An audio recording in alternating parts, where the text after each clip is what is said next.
De platicar tengo yo con Edmundo Jacobo, con quien me enlazo. Mi querido Edmundo, ¿cómo estás, doctor? Muy buenas noches, doctor Curcio. El gusto es mío y sin duda muchos temas de qué conversar, pero si me permites elegir dos. Uno, haya sido como se usa ahora para el eufemismo para decir cuando las cosas no se hacen con las reglas establecidas.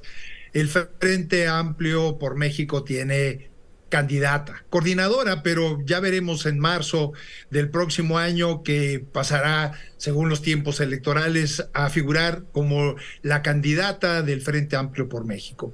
Y esto, paradójicamente, ha suscitado un debate interesante entre incluso quienes siguieron con mucha atención y con mucha simpatía la creación del Frente, esta coalición de 3 partidos políticos, y la aparición de una figura muy fresca como la de Xóchitl Gálvez, y que a partir de las decisiones que se tomaron el día de ayer, hay dos grupos que analizan de manera distinta las consecuencias de las decisiones. Hay quien no lo ve con mucho agrado y piensa que los partidos políticos una vez más se impusieron sobre la voz ciudadana y llegaron a un acuerdo popular, así se ha denominado, para finalmente obligar a Beatriz Paredes, que era la otra candidata que estaba al final en el proceso, en virtud de que Santiago Acril ya había declinado a favor de Xóchitl Gálvez días antes, y que se habían impuesto finalmente para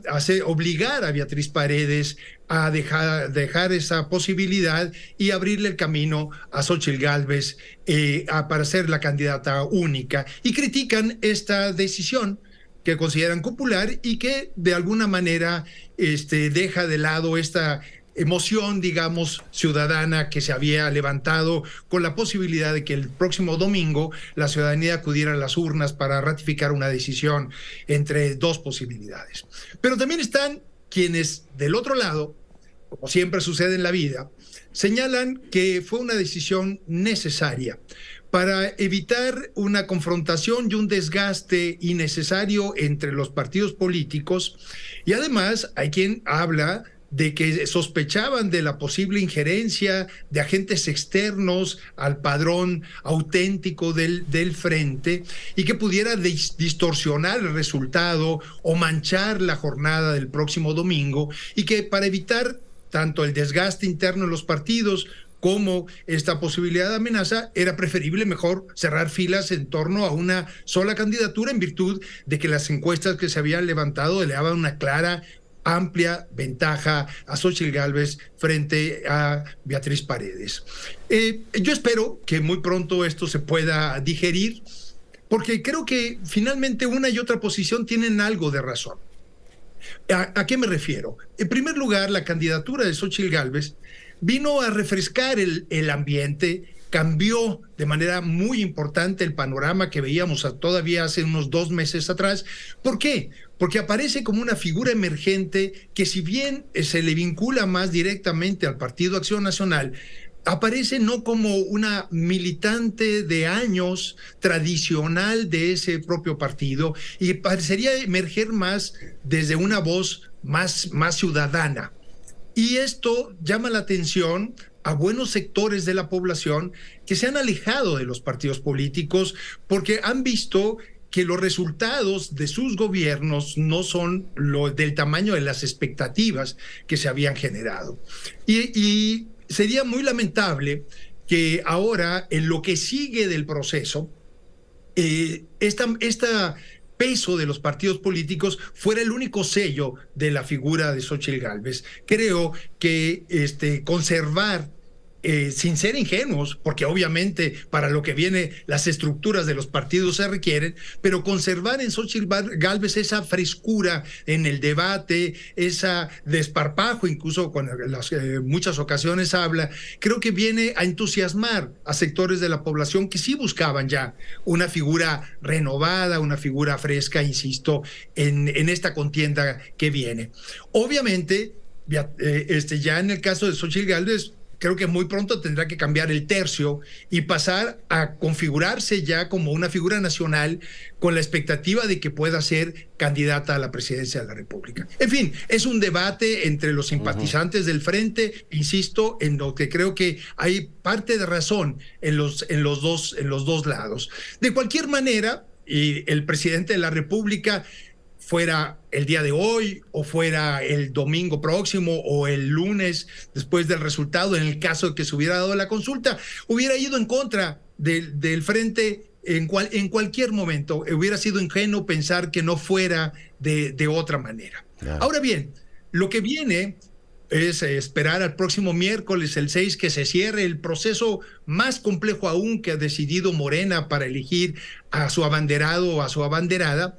Ya vimos el día de ayer como uno de los principales contendientes criticó el procedimiento que se está siguiendo, pero después del 6 de septiembre, si no es que también Morena y sus aliados adelantan los resultados, se abrirá un proceso bastante complejo, Leonardo.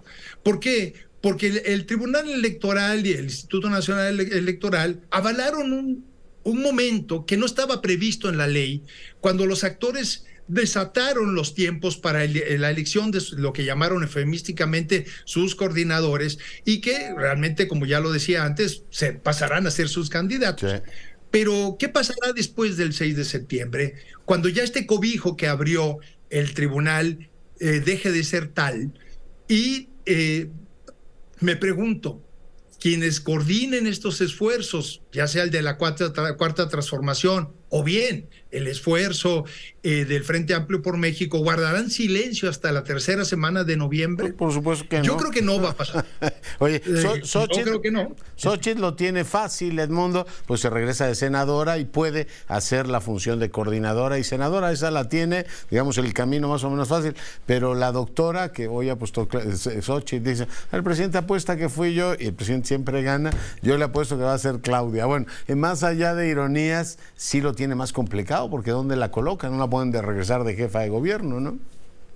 No, ya dejó esa posición, no la pueden dejar.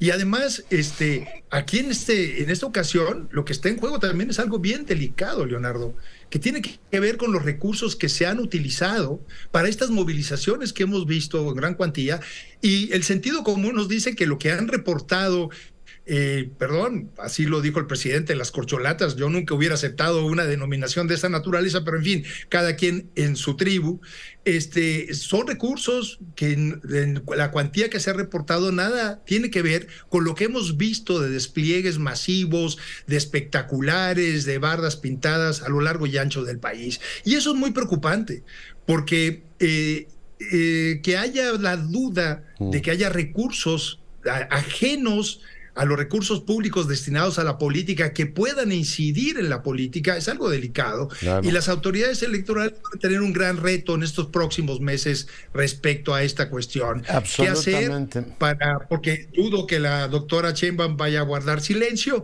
Efectivamente, Xochitl tiene un poco más de cobijo al ser senadora, pero de todos modos las quejas van a abundarse en estos próximos meses que vienen. Y tendrá que ir diciendo... Y permíteme cerrar con algo que me parece que es inevitable abordar, porque a mí me da un déjà vu que tiene que ver con el conflicto entre el Ejecutivo Federal y el Poder Judicial, que ahora pasa al tema del presupuesto.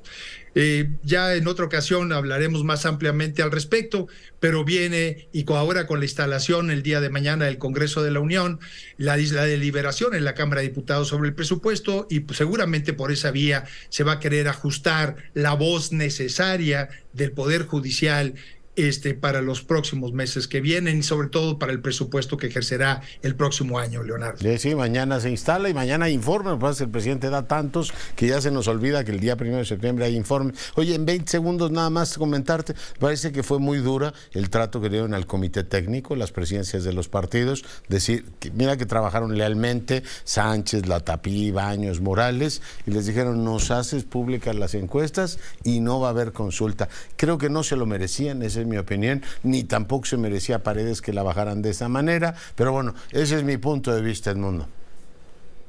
No, es en donde se le da la razón a quienes critican la forma en que se cerraron este capítulo.